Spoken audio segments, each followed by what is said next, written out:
सजई हेलाणी श्रीक्षेत्र सजई हेलाणी श्रीमंदिर कारण विश्व नियंतांक रथयात्रा आउ अल्प दिन बाकी रहिला एथिपई रथ मध्य शेष स्पर्श अपेक्षारे रथ को आउ टिके आकर्षण करबा पई ताकु सजेबा पई प्रतिवर्ष एई गुरुजंग भोई साइरु जाए ए 16 फूल रथरे चहटिबो कारण कालिया जेतेबेले रथरे बसी बड़दाण्डरे तार रथ गड़ुथुबो ए 16 फूल गुड़िक झटकुथुबो रथरे एथिपई ये वीरकिशोर और राजकिशोर परिवार दिन राति एक कर देइछंती समस्त हाथ में आप देखुथिबे 16 फूल प्रस्तुतिर कार्य चली किछि प्रस्तुति सरिलाणी आउ मध्य प्रस्तुति चली आपड़ देखुंत जो 16 फूल गुड़िक ये फूल गुड़िक अति सुंदर भाव में प्रस्तुत करिसेंती आपड़ देखुथिबे एथिरे चुमकी लागिछि एवं फूल गुड़िक 16 गुड़िक अति सुंदर भाव में कटा होकरी याकू फूलर रूप दि जाइछि तेबे ए संपर्क में आमे कथा हेबा जो माने कारीगर अछंती सेमानको मुहरु सुनिबा जे प्रकृति में सब काम केबुठु आरंभ हेलाणी कौन कहिबे आपण ए काम केबुठु आपण आरंभ करनी कारण श्रीजूंकर रथयात्रा ए 16 फूल रथरे झटकिबो। जय जगन्नाथ स्वामी नयन पथगामी भवतमे मो ना श्री राजकिशोर नायक गुरुजंग भोईसाई ए रथरे 16 फूल आमे विभिन्न अंचल 16 संग्रह करूँ ए 16 निमापड़ा काकटपुर बांकी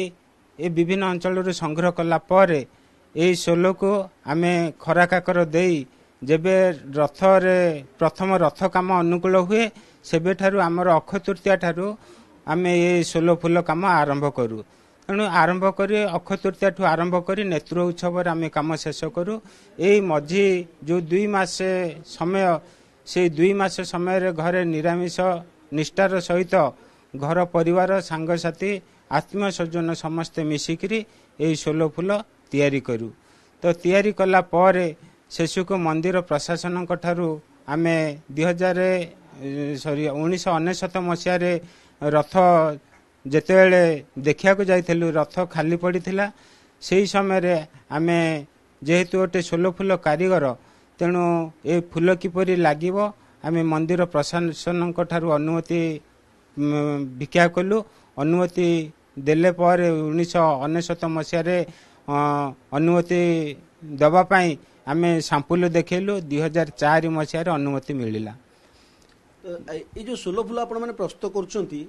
एथिरे परिवार को को सदस्य माने शामिल होछंती याकू केमती एको प्रस्तुत करछंती आ को फूल विशेष करी रथरे आपण लगाउछंती हमें होची घर फैमिली मिसिक हम समस्त तैयारी करू जो 16 हमें आनो काकटपुर अस्तरंग निमापड़ा कणास एसबू आदि जगार हमें 16 संग्रह करू 16 संग्रह घर फैमिली आम सब मिसिक आम तैयारी करू सब जो आम अक्ष तृतीया नेत्रोत्सव भितर तार भितर आम जो 2 मास मिलला आम एपटे घर फैमिली काम मिसिक काम करी तो यही 3 रथ फूल नहीं आम जाऊ को फूल प्रस्तुत होची फूलर ना सब ये फूल हो कदम्ब तो सेबती फूल ये 2टा फूल आम नहीं रथरे लगाओ रथरे निज हाथ में फूल लगेला बेले केते आनंद पाते हाँ बहुत खुशी बहुत आनंद एमती माने एते आनंद मिले कहिरे हसरे आपण केते वर्ष होला ए काम रे लागिचंती आ फूल प्रस्तुति बेले आपन को केमती अनुभव हुए कारण जगन्नाथଙ୍କର काम आपण माने करूचंती। जय जगन्नाथ मु आमर बंधुरठू मु देखिकी मत बहुत खुशी लगला एमती जाऊँगी जगन्नाथଙ୍କର सेबार लगिनी जगन्नाथ रथरे फूलटी लगुच मत शुणी बहुत खुशी लगे पर मुझे मत बाध्य होकर कहले तुम्हें चला आम सहित मुझे सहित 8-10 वर्ष है जाऊँगी मत भी भारी खुशी लगुच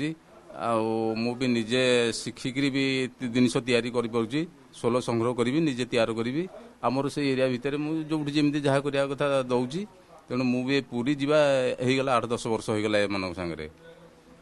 अन्य परिवार सदस्य माने टिके प्रतिक्रिया नहीं जावा ये फूल जो प्रस्तुत आपण करूछंती जगन्नाथଙ୍କର सेवा समस्त भाग्य न थाए आपण माने सेवा पाइबा पर सुजोग पाइबा पर केमती आपनकर अनुभव सुजोग पाइबा पर हम तो बहुत भल लागुछ जेहेतु मोर 2 भाई बड़ भाई मझे भाई से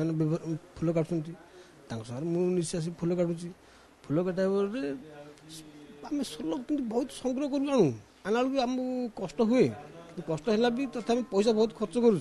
किंतु मो 2टा भाई जा 16 फूल आणती आणिक निजे काटती काटला मुझे देखिकी मुझे काटे ये आम बहुत खुशी लगे फूल कौ फूल आप बर्तमान प्रस्तुत कर पद्म फूल कनक फूल सेबती फूल କେତେ ଆନନ୍ଦ ଲାଗୁଛି ଏଇ ପ୍ରଭୁଙ୍କ କାମ କଲା ବହୁତ ଆନନ୍ଦ ଲାଗୁଛି ବହୁତ। ମାନେ ମୁଁ ଯେତେବେଳେ ଏଠି ଜାଣିବାକୁ ପାଇଲି ଯେ 2018 ମସିହାରେ ବହୁତ ଖୁସି ଲାଗିଲା। ଜଗନ୍ନାଥଙ୍କ ସେବାରେ ମୁଁ ବି କିଛିଟା ଲାଗିପାଇଲି। ବହୁତ ଆନନ୍ଦ ଲାଗୁଛି ଏବଂ ଖୁସି ବି ଲାଗୁଛି। ଏ ପ୍ରକୃତରେ ଜଗନ୍ନାଥଙ୍କର କାମ ଚାଲିଛି। ଜଗନ୍ନାଥଙ୍କ ରଥରେ ପ୍ରସ୍ତୁତ ହେଉଥିବା ଫୁଲ ଜଗନ୍ନାଥଙ୍କ ରଥରେ ଲାଗି ହେବ। ଏଥିପାଇଁ ପୁରା ପରିବାର ସମସ୍ତେ ଏଥିରେ ଲାଗିଛନ୍ତି। ସମସ୍ତଙ୍କ ମନରେ ଆନନ୍ଦ ଉତ୍ସାହ ମଧ୍ୟ ରହିଛି। କାହିଁକି ବା ନ ହେବ? କାରଣ ପ୍ରଭୁଙ୍କର କାମ ସମସ୍ତଙ୍କ ଭାଗ୍ୟରେ ନଥାଏ ସେବା କରିବାର ସୁଯୋଗ। ଆଉ ଯେଉଁମାନେ ପାଇଥାନ୍ତି ସେମାନେ ପ୍ରକୃତରେ ଭାଗ୍ୟବାନ। ଗୁରୁଜଙ୍ଗରୁ କ୍ୟାମେରା ପର୍ସନ ସମରେନ୍ଦ୍ର ସାମନ୍ତରାୟଙ୍କ ସହ ବଳରାମ ଲେଙ୍କା।